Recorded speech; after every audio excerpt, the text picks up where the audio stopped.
My name is Savannah Reed. I'm 24 years old. And the strange thing about the moment your life splits open in public is that it doesn't always arrive sounding like disaster. Sometimes there's no shouting at first, no shattered glass, no warning sharp enough for your body to brace against. Sometimes it enters the room dressed like joy. And by the time everyone around you starts smiling, clapping, lifting their glasses, you're already realizing something is very, very wrong. 3 hours ago, I was supposed to be celebrating one of the biggest milestones of my life. I had just graduated from law school. Not just survived it, finished it. Survived the sleepless nights, the mock trials, the internships where everybody expected perfection from people barely holding themselves together, the endless reading, the pressure, the constant feeling that one bad semester could ruin everything I had spent years building. I had even passed the bar on my first try. My parents wanted to do something nice, nothing extravagant, just a proper dinner with family and a few close friends at a steakhouse downtown. The kind of place with low amber lighting, polished silverware, and servers who smiled like they were trained never to react to anything strange. There were about 14 of us. My parents, my younger sister, my grandparents, my aunt and uncle, a couple of cousins, 2 of my closest friends from undergrad, and my boyfriend. His name was Ethan Cole. For 2.5 years, I had loved him with the kind of certainty that rearranges your future before you realize you're doing it. He had been there through the worst of law school, or at least that was the story I had been telling myself. When we first met, he was finishing college. He was charming in an effortless way that made people trust him quickly. He knew how to make a room feel lighter. He remembered details. He texted me before exams. He brought me coffee during finals week. In the beginning, he made my impossible schedule feel less impossible. For a long time, I thought that counted for something permanent. But the last year had been off. That is the most polite way I know to describe the slow death of a relationship you are still trying to keep alive. He had grown distant in ways that were hard to explain to other people. Not dramatic enough to justify a breakup. Not obvious enough to point to one single moment and say, there, that's when he stopped loving me. It was smaller than that. He canceled plans more often. He answered texts later. When we were together, his attention kept drifting back to his phone like something more urgent lived inside it than the woman sitting across from him. And then there was the part I kept refusing to interpret correctly. We had not been intimate in 6 months. 6. Every time I tried to bridge the distance, there was always a reason. He was tired, he had a headache, he was stressed, he wasn't in the mood. Could we just watch something instead? Could we just sleep? Could we not make it a thing? So I stopped making it a thing. Not because it didn't hurt. It did. More than I let myself admit. But I loved him, and I didn't want to become someone who demanded affection like a debt being collected. I told myself relationships had seasons. I told myself he was overwhelmed. I told myself once I graduated, once life calmed down, once there was more room to breathe, we would find each other again. I was so determined to be understanding that I never stopped to ask whether understanding had turned me into an accomplice to my own humiliation. That night, though, none of that was supposed to matter. That night was supposed to be mine. I remember how the table looked, the white linen, the half-melted candle between the salt and pepper shakers, the basket of bread no one had stopped picking at because everybody was in too good a mood to care about ruining dinner. My dad had just stood up to make a toast. My mom was already dabbing at her eyes because she cries at everything. Graduations, commercials, especially commercials with dogs. My father raised his glass and started talking about how proud they were of me, about the years of work, about discipline, about how I had earned every inch of this night. I was smiling so hard my cheeks ached. For the first time in months, I felt light. Then Ethan pushed back his chair. At first, I thought he was getting up to add something sweet. Maybe a joke. Maybe some boyfriend's speech about how proud he was. He had always known how to perform sincerity in front of other people. He lifted his glass slightly and smiled. I actually have something to share too, he said. The whole table turned toward him. His voice was warm, carefully warm. I wanted to wait for the right moment, a happy moment. I remember thinking maybe he got a new job. Maybe he was going back to school. Maybe he had planned some surprise weekend trip because he knew how hard the last few months had been. Then he said, I got someone pregnant. She's having my baby. Everything after that happened too fast and too slow at the same time. My mother gasped. My grandmother clutched her chest and started praising God under her breath. My aunt squealed. One of my friends let out a stunned laugh, like she thought she had just witnessed the most cinematic graduation dinner in history. People were already leaning toward me, smiling, waiting for my reaction, waiting for me to be overwhelmed with joy. But I wasn't feeling joy. I was feeling numbers. Cold, sharp, undeniable numbers. Because Ethan had said it like early news. Tender news. Exciting news. The kind people announce when they want applause and tears and happy chaos. And my mind, traitor and savior at once, did the math before my heart could catch up. We had not slept together in 6 months. 6 months. And he was not announcing a 6-month pregnancy. He was barely showing, if at all. If I had passed him on the street, I wouldn't have thought anything except that he was wearing a loose shirt. There was no version of reality where what he had just said made sense. I didn't stand. I didn't plan a speech. I didn't even decide to speak. The words just tore out of me. That's not possible. The table went quiet so fast it felt violent. Ethan's smile flickered. My father lowered his glass slowly. Savannah? I looked at Ethan, and my voice came out steadier than I felt. We haven't been intimate in 6 months, I said. You told me over and over you weren't feeling it. Silence. Real silence. Not the ordinary kind. The kind that sucks all the air out of a room and leaves everyone trapped inside the same awful realization. My mother's face changed first. The soft joy vanished.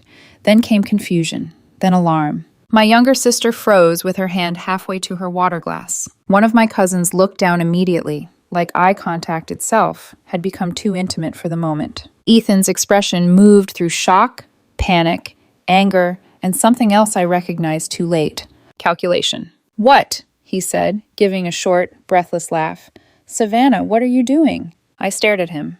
Answer me. Babe, I think you're confused. No, I said quietly. I'm really not. Across from us, his father leaned forward. Richard Cole had always struck me as the kind of man who trusted arithmetic more than emotion. He was an accountant, meticulous, careful, not flashy, not loud. While everyone else still looked stunned, his face had already shifted into the expression of a man reviewing a ledger that no longer balanced. 6 months? He asked. I nodded once. Yes, sir. Ethan turned toward me with watery eyes, as if I had just betrayed him instead of the other way around. You're really doing this here? The audacity of that almost knocked the breath out of me. I heard my own voice, low and shaking. You announced a pregnancy at my graduation dinner and expected me to pretend not to know basic biology. My grandmother inhaled so sharply I thought she might choke. Ethan's mother jumped in instantly. There has to be some misunderstanding. There isn't, I said. Maybe another woman would have cried by then. Maybe another woman would have softened the truth to save the room. But humiliation has a strange clarifying effect. I could still feel everyone watching me, waiting for me to break first, to take it back, to rescue the evening by making myself smaller. I didn't. Ethan looked around the table, desperate now, searching for sympathy, for confusion, for any doorway out of the trap his own lie had created. I can't believe this, he whispered, and his hand went to his face like he was the one being wounded. His mother stood up so abruptly her chair scraped hard against the floor. Come on, she said, reaching for him. Let's go to the restroom. Everyone needs a minute. Ethan was crying by then. Not quietly, not privately, the kind of crying that makes a scene out of itself. His shoulders trembled. He pulled out his phone with shaking fingers, like maybe somewhere inside that glowing screen was a person who could still save him. He stood. For one split second, our eyes met, and I saw it. Not shame, not heartbreak. Fear. Then he turned away. His mother guided him from the table, her arm wrapped around his shoulders, and the two of them disappeared between the rows of dimly lit booths, while every conversation in the restaurant seemed to keep going around us, indifferent and surreal. No one at our table spoke. My father cleared his throat first, but even he sounded like a man speaking inside a dream. Well, he said, voice thin with disbelief, this is not how I imagined tonight going. My friend Tessa leaned toward me and whispered, Savannah. My God. I couldn't answer. I was staring at the empty chair Ethan had just left behind. His napkin was still folded on his lap. His water glass still had condensation sliding down the side. His phone charger cable was still hanging out of his pocket, where he had forgotten to tuck it in all the way. Such ordinary details. That was the part that felt cruelest. How quickly a person can turn into evidence. Across the table, Richard Cole had not moved. He had not followed his wife. He had not rushed after his son. He was just sitting there, both hands flat against the tablecloth, looking down for a long moment before finally lifting his eyes to mine. When he spoke, his voice was quiet enough that everyone had to lean in. I need you to tell me the truth, he said. Is there any chance you're mistaken? I should have hated the question. Instead, I understood it. This was a man begging reality for one last loophole. I swallowed. No, sir. My voice almost broke then, but I forced it steady. The last time was in January, the night before my contract's final. I remember because I barely slept, and I still made myself get up at 6 to study. I'm not wrong. He closed his eyes briefly. Not for long, just long enough for something inside him to collapse in private. Then he reached into his wallet, pulled out several bills, and set them on the table, far more than their share, and stood. No speech, no defense. Just the face of a father who had walked into a celebration and found a lie sitting in his son's chair. He gave me one short nod and left. That was somehow worse than the crying. The silence after he disappeared felt permanent. People started speaking in fragments after that. Small, stunned, useless fragments. My mother asked if I wanted to leave. My aunt muttered something about water. My grandmother, who had lost any instinct for politeness decades ago, leaned toward me and said in a fierce whisper, "I never trusted him. Pretty boys with slippery eyes bring trouble." Under any other circumstance, I might have laughed. Instead, I realized I was shaking. Not delicately, not invisibly. My hands were trembling so hard I had to press them into my lap. I made it through the rest of the dinner like someone acting out the role of herself. I smiled when people looked at me with pity. I said I was fine when I clearly wasn't. I thanked the server when she boxed up food no one was going to eat. I let my parents walk me outside, where the humid summer air hit me like a second shock. And then I told them I needed a minute alone. So now I'm sitting in my car. Still in the dress my mother said made me look successful. Still wearing the heels I can't feel anymore. Still trying to understand how a celebration became the funeral of a relationship in under 5 minutes. I haven't gone inside my apartment yet. Half of Ethan is still in there. His shampoo in my shower. His snacks in my cabinets. A sweatshirt draped over the chair in my bedroom. Tiny, stupid pieces of domesticity that look like love until tonight. My phone has lit up 3 times already. I haven't checked it. I don't know whether he's going to call. I don't know whether his mother is going to demand an apology. I don't know whether tomorrow I'll feel angry, destroyed, relieved, or some combination ugly enough to leave me exhausted for weeks. All I know is this. 6 months of distance suddenly makes terrifying sense. And somewhere between the champagne toast and the silence after my words, I realized that the man I thought was standing beside me all this time had already left long before dinner began.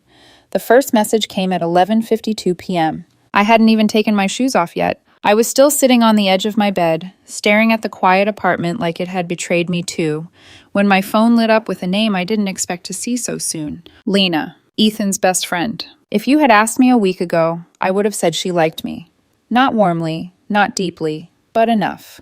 Enough to laugh at my jokes, enough to text me memes, enough to make me believe she was on the outside of whatever distance had been growing between Ethan and me. I opened the message anyway. You humiliated him tonight, in front of everyone. No hello, no question, just accusation. I stared at the screen for a long second before typing back. He announced a pregnancy that isn't mine. The typing bubble appeared instantly. You didn't have to say it like that. I let out a quiet breath, not quite a laugh. Like what, the truth? There was a pause this time, longer. Then, you could have pulled him aside, talked privately. I felt something inside me harden. He made it public. I responded in the same room. 3 dots. Gone. Back again. You're being cold, Savannah. He's going through something. That was the moment something snapped into place. Not loudly, not dramatically, just cleanly. He's going through something he created. No reply after that. I waited a minute. 2, 5. Nothing. So I blocked her. Not out of anger. Out of clarity. I didn't sleep much that night. Every time I closed my eyes, I saw the table again. The candlelight, the way everyone's faces shifted in real time, the exact moment joy collapsed into confusion. And Ethan, the tears, the performance, the fear underneath it. By morning, the apartment felt different. Not emptier. Exposed. Every object suddenly had context it didn't have before. The mug he always used. The charger he left plugged into my wall. The jacket slung over the back of my chair like he planned to come back for it. I stood in the doorway of my bedroom and realized something that should have felt obvious sooner. This space had been slowly turning into his long before I noticed. And now, somehow, it felt like evidence. At 9:14 a.m., there was a knock on my door. Not polite, not tentative, sharp, insistent, repeated. I didn't have to check the peephole to know who it was. Still, I did. Marianne Cole, Ethan's mother. Her posture was already rigid, jaw tight, eyes set with the kind of determination that doesn't come to listen, it comes to correct. I opened the door halfway. "We need to talk," she said immediately. "Let me in." "No," I said. The word surprised both of us. Her eyebrows lifted. "Excuse me? We can talk here." For a second, I thought she might push past me anyway. Instead, she took a step back into the hallway, crossing her arms. "Fine," she said. "Then we'll talk here." Her voice dropped into something controlled. "You need to fix what you did last night." I leaned against the doorframe, steady. "I didn't do anything that needs fixing." Her expression sharpened. "You embarrassed my son in front of both families, on what was supposed to be your night." "My night," I repeated softly. "He announced a pregnancy that doesn't add up on my night." "You're mistaken," she said quickly. Too quickly. "You must be. Ethan told me you two were together in April." I blinked once, then again. And then I actually almost smiled, not because it was funny, but because of how fragile the lie sounded out loud. "April," I said. "Yes. That would be 3 months ago." She opened her mouth, paused, closed it. I didn't raise my voice. I didn't need to. "If he's saying that baby is mine," I continued, 3 months doesn't help his math." Her face flickered, just for a second. "A crack." "Well," she said, recovering quickly, "not all women show at the same rate. Some pregnancies." He announced it like early news, I cut in gently. Excited. Fresh. Something people just found out. Silence. Not the dramatic kind. The uncomfortable, thinking kind. She shifted her weight. "You're destroying his reputation over technicalities." I let that sit between us for a moment. "Your son," I said finally, "destroyed our relationship with lies. The math just exposed it." Her lips pressed into a thin line. "You need to apologize," she said. "Publicly. To everyone who was there. Tell them you got the timeline wrong." I shook my head. "No." The word landed heavier this time. She stepped forward. "Savannah." "No," I repeated. "I'm not rewriting reality to make him comfortable." For a second, I thought she might argue again. Instead, her expression changed into something colder. "People are going to hear about this," she said quietly, "and they're not all going to take your side." "I'm not asking them to," I said. She held my gaze for another long moment. Then she turned and walked away. No goodbye. No resolution. Just the echo of her footsteps fading down the hall. Sunday was quiet. Too quiet. No calls from Ethan. No messages. No apologies. Which somehow told me more than anything else could have. People who want to fix things reach out. People who don't stay silent. I spent the day doing small, practical things that felt disproportionately heavy. I changed my Netflix password, removed him from my Spotify account, updated my emergency contact from his name back to my sister's. Each action took less than 30 seconds. Each one felt like closing a door I hadn't realized was open. Around mid-afternoon, I sat down with my phone and scrolled through our messages. I wasn't looking for anything at first. Just looking. And then I saw it. A pattern. February. Not tonight, I'm exhausted. March. Can we just watch something? I'm not really in the mood. April. Work's been stressful. I just want to sleep. May. Don't make this a big deal, okay? June. I said I'm tired. July. Silence. 6 months of gentle refusals. 6 months of me trying not to pressure him. 6 months of believing patience was love. I stared at the timestamps until they blurred. Then I started screenshotting. Not out of spite. Out of instinct. Something in me had shifted after the conversation with his mother. The way she tried to rewrite facts. The way she said April like it solved anything. The way she expected me to carry a lie just to keep things tidy. No. If this was going to turn into a story told in rooms I wasn't in, I needed my own version of the truth documented. Monday morning, my phone rang. Unknown number. I almost didn't answer. But something told me to. Hello? A pause. Then, Savannah. I recognized the voice immediately. Richard Cole, Ethan's father. I sat up straighter without realizing it. Yes, sir. Another pause. Longer this time. I owe you an apology, he said. That wasn't what I expected. For what? I asked carefully. For not asking the right questions sooner. Something in his tone made me go still. I spoke with Ethan, he continued, at length. I didn't say anything. I didn't stop when he cried, Richard said. I didn't accept vague answers. I asked him directly, repeatedly. A breath on the other's end of the line. And eventually, he told me the truth. My fingers tightened slightly around the phone. The baby isn't yours, he said. The words should have felt like relief. Instead, they felt like confirmation of something I had already accepted. I know, I said quietly. I know you do, he replied. Another pause. He's been involved with someone else since February. February. The word landed heavier than I expected. Because February was when things started changing. When the distance began. When the excuses started. When I told myself it was stress. He met her at work, Richard continued. She's married. I closed my eyes. Of course she was. Apparently, when she told him about the pregnancy, her husband found out. There's a situation there, complicated. That's one way to put it, I murmured. The woman's husband knows, but he made it clear he's not taking responsibility for the child. There it was, the missing piece. I leaned back against the headboard slowly. So Ethan needed a solution, I said. Richard didn't answer right away. When he did, his voice was quieter. Yes, a bitter kind of understanding settled into place. He thought, Richard continued carefully, that you would step up. I let out a soft, humorless laugh. Because I'm responsible, I said. Reliable, convenient. I'm not defending him, Richard said quickly. What he did was, there's no justification for it. None. I didn't raise him to treat people like that. I believed him, which somehow made it worse. Do you know what he was planning? I asked. A version of what happened at that dinner, Richard said, but controlled, private. He said he panicked and chose the worst possible moment. I pictured Ethan standing up, smiling, waiting for applause. You mean he panicked and tried to trap me in front of witnesses, I said. Richard exhaled slowly. Yes. Silence stretched between us. Not uncomfortable, just heavy. I'm sorry, he said finally. Truly. I swallowed. Thank you for telling me, I said. You deserve the truth, he replied. Another pause. For what it's worth, he added, you handled that situation with more composure than most people would have. I thought about that, about how it felt. It didn't feel like composure, I said. It felt like shock. Sometimes they look the same, he said. We ended the call shortly after that. No dramatic goodbye. No attempt to fix something that couldn't be fixed. Just clarity. I sat there for a long time after the call ended. Phone still in my hand. Room still quiet. And for the first time since the dinner, everything made sense. Not in a comforting way. In a precise, almost clinical way. The distance, the excuses, the 6 months of not feeling it. It hadn't been about stress. It hadn't been about timing. It had been about someone else. Someone who didn't choose him. Someone who left him holding a situation he couldn't control. And in that moment, he chose me as the fallback. Not the partner. Not the love of his life. The solution. The safest place to land when everything else collapsed. I set my phone down slowly. And for the first time since that night, I didn't feel confused. I felt something else. Something sharper. Something steadier. Something that sounded a lot like the beginning of anger.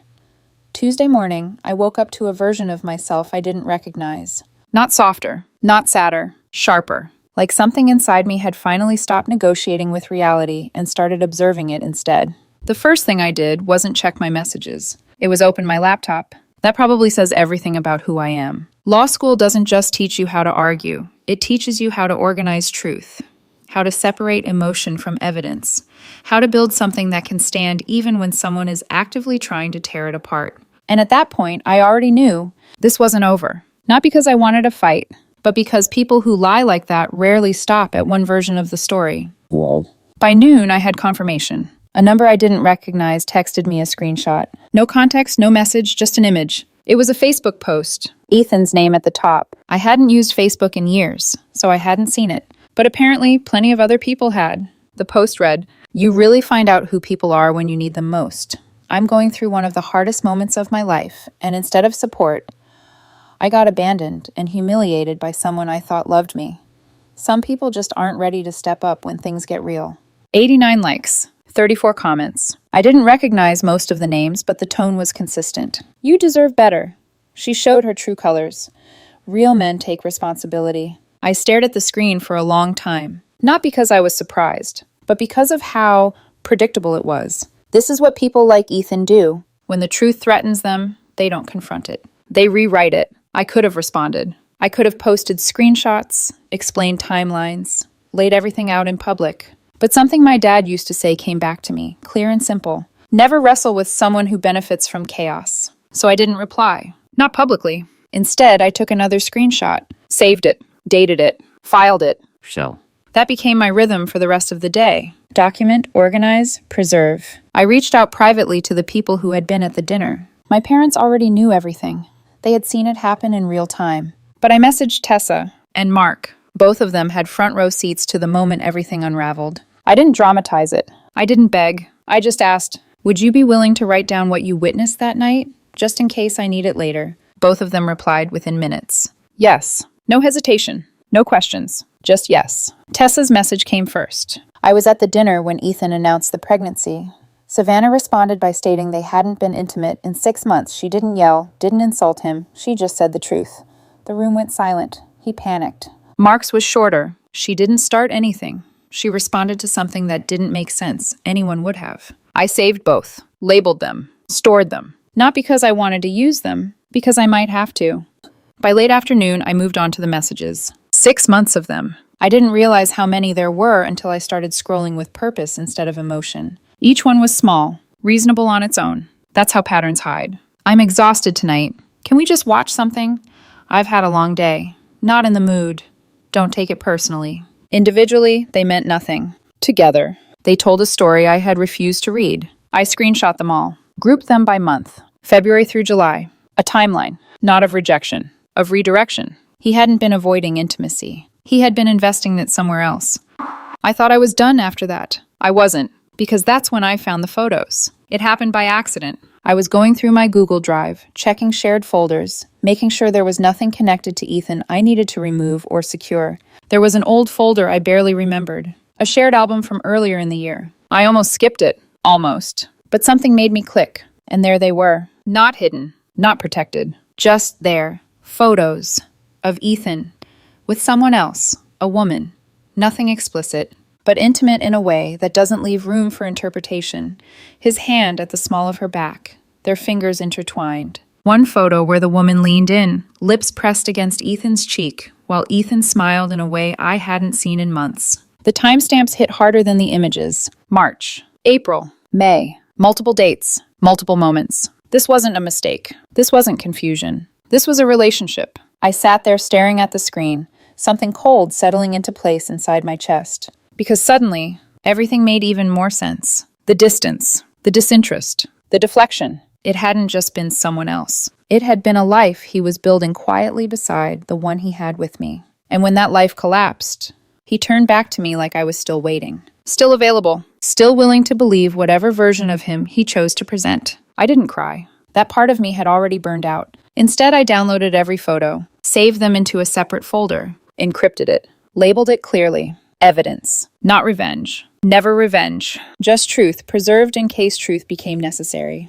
Thursday morning, the next escalation arrived. Not as a text, not as a post, as a letter. Formal, printed, delivered. From a law firm. I actually laughed when I saw the letterhead. It was almost poetic. 3 days into being a licensed attorney, and I was already receiving a threat letter. I sat at my kitchen table and read it carefully. Twice. Then a third time slower. The claim was simple. I had defamed Ethan by publicly accusing him of infidelity at a family gathering. He was considering legal action for emotional distress and reputational harm. I leaned back in my chair, stared at the ceiling, and let out a long breath. Because this wasn't just dishonest. It was careless. Truth is a defense to defamation. Not a weak defense, an absolute one.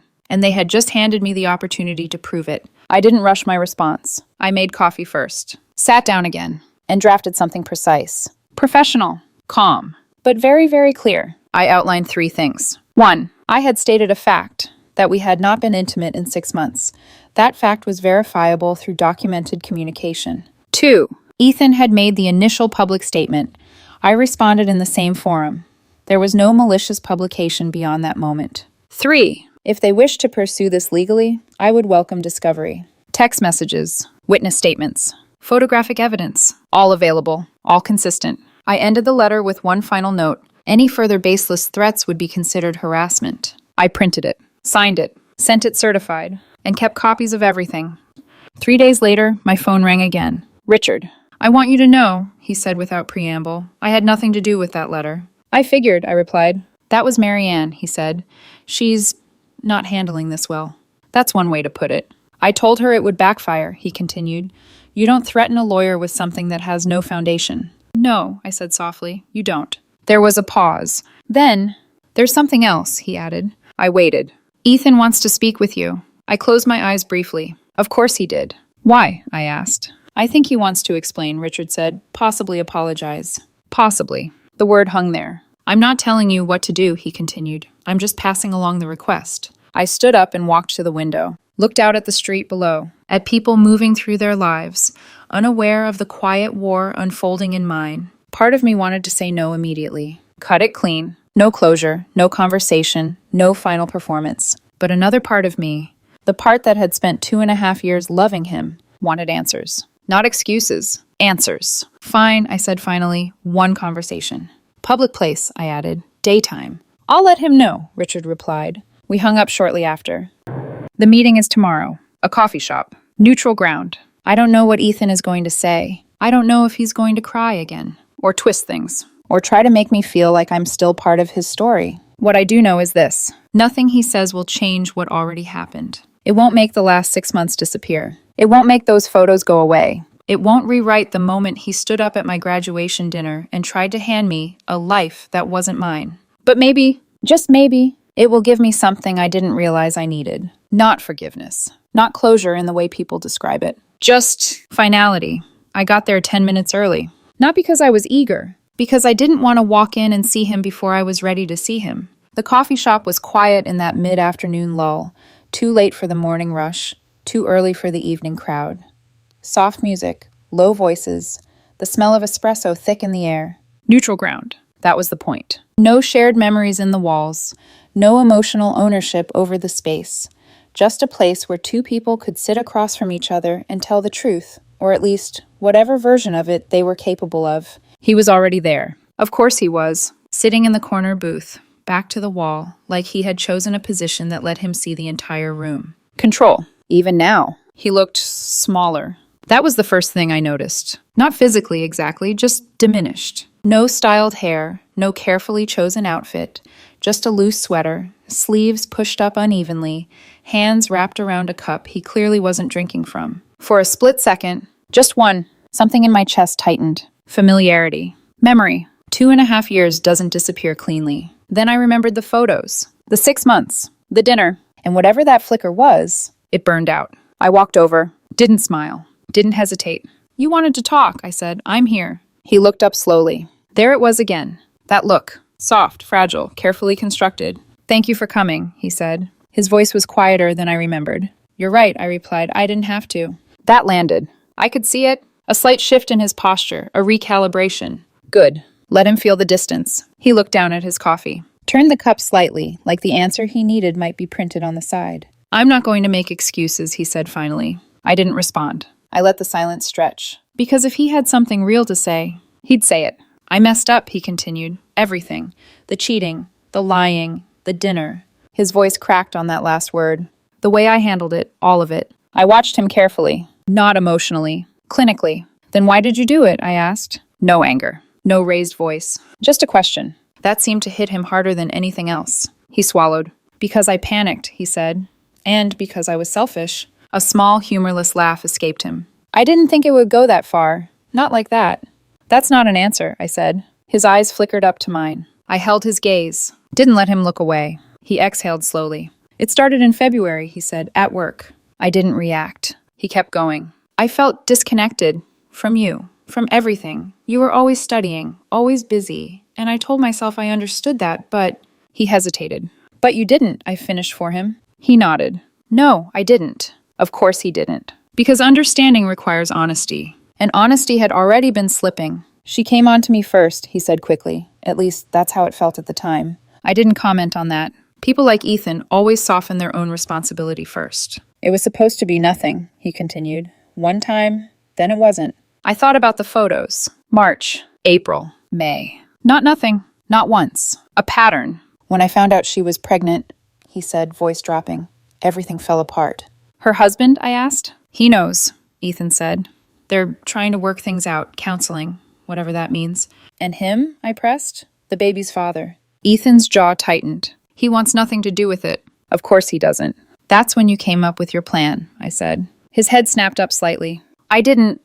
You stood up at my graduation dinner, I said evenly, and told everyone you were pregnant with my child. He flinched. You didn't panic in that moment. You prepared it. Silence. He looked away first. I thought, he started, then stopped. Say it, I said.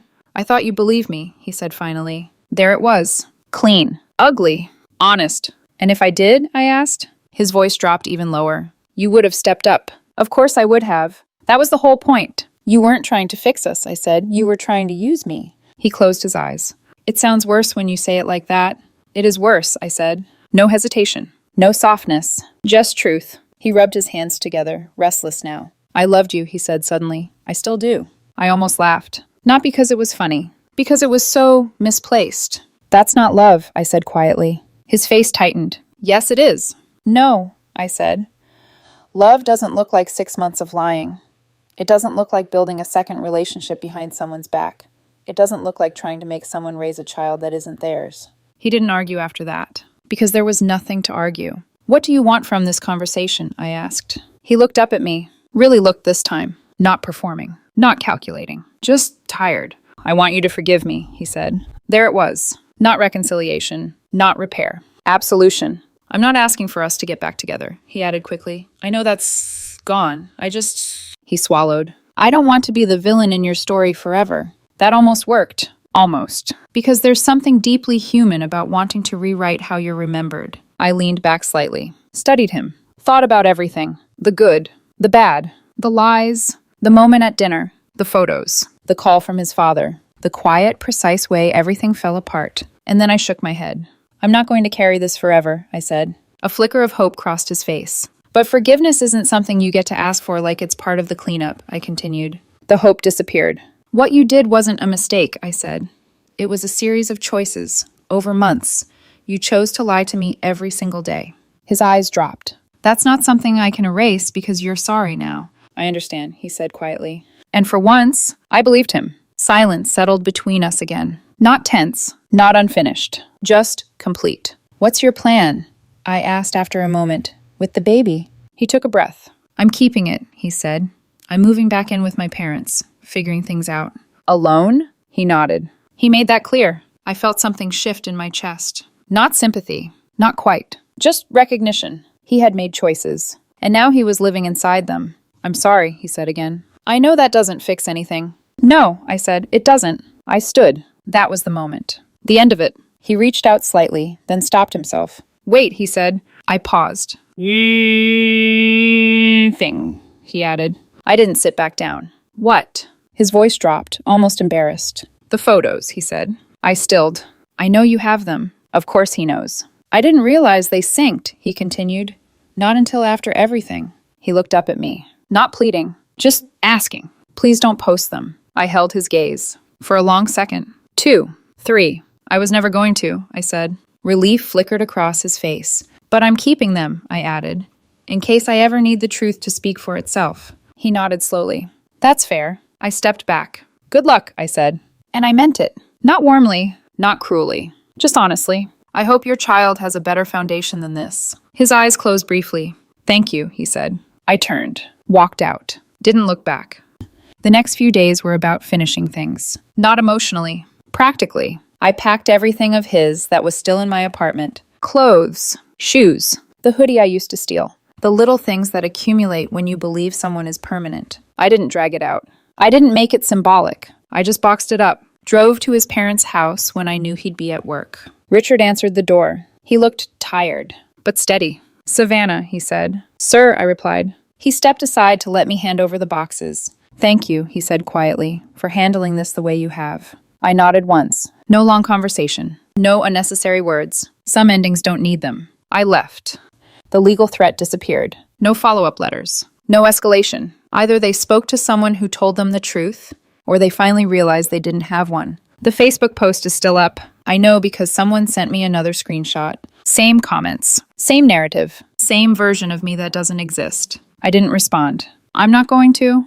The people who matter. No. That's enough. I started my job at the firm this week. First-year associate. Long hours. Endless coffee. Stacks of files that make law school feel like a warm-up. It's exactly what I wanted. Exactly what I worked for. And for the first time in months, I can focus on it without something in my personal life quietly pulling me apart. My apartment is different now. Cleaner. Quieter. There's no second toothbrush in the holder. No unfamiliar shampoo on the shelf. No half-finished conversations hanging in the air. It felt empty at first. Now, it feels like mine.